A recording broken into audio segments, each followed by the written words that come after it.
Welcome back. Members of the public are weighing in on the advisory sent by the St. Lucia Medical and Dental Association to its members regarding refraining from in-person, in-office visits, and of course the criticism and the backlash from some members of the public. Genevieve Gonzague took to the streets.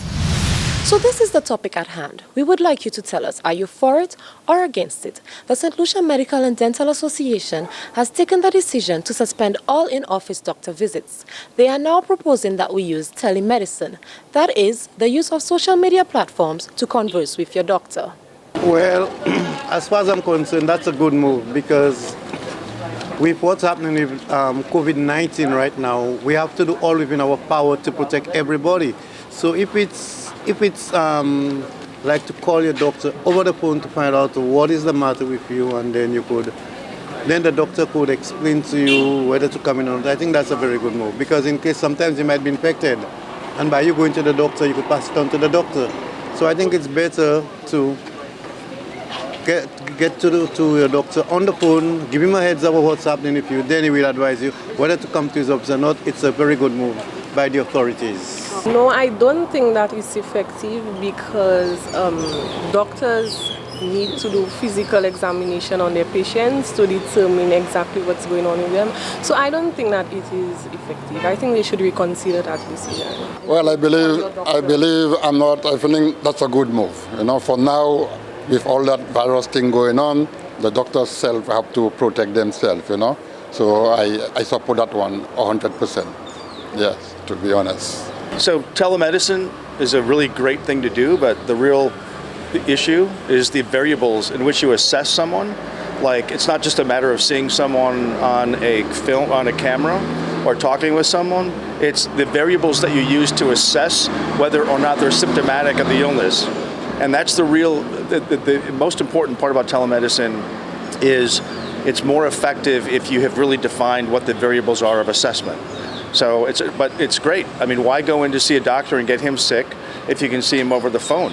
As long as you've got those proper variables and metrics in place where you can determine whether or not they're symptomatic of the virus or not. You know what, Michael? I don't really agree with that one because I have to see my doctor in person so that I can explain everything to my doctor and then with my prescription go and take my medication. I don't think it's a good idea because I can explain, if I'm really sick and I can't talk, I say nothing, I can't get a food to the doctor. I have to be in the doctor office to explain everything for the doctor and then he'll give me my medication. I don't think it's a good idea at all.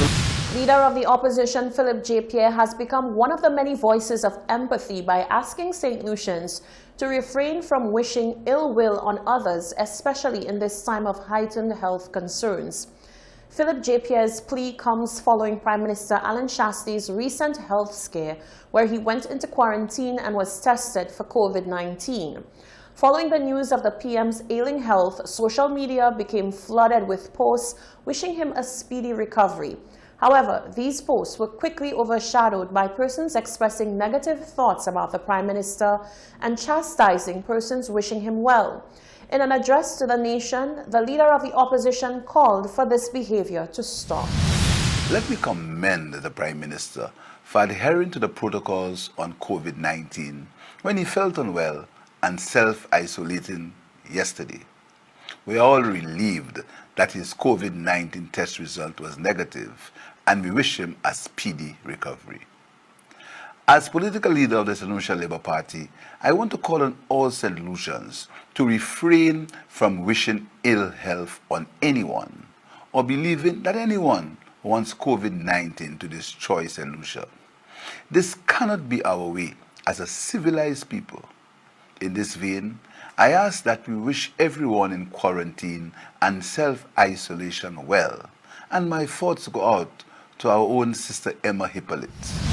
Hot 7 TV's Jacques Wooding took to the Rodney Bay village to assess the impact which plummeting tourism numbers are having on businesses in the area.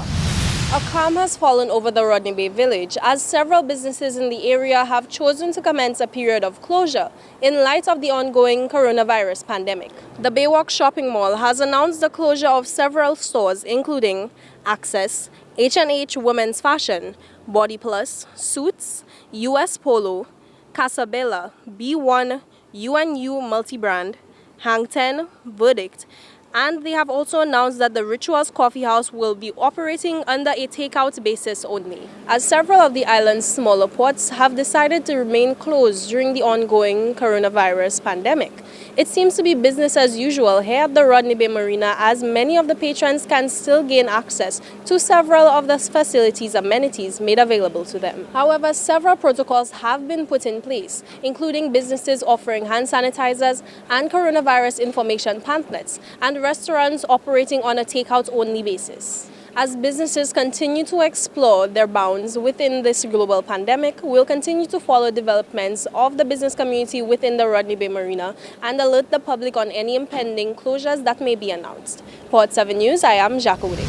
Thank you very much, Jacques. This is the Hot 7 TV Nightly News. Sports and weather are coming up after the break.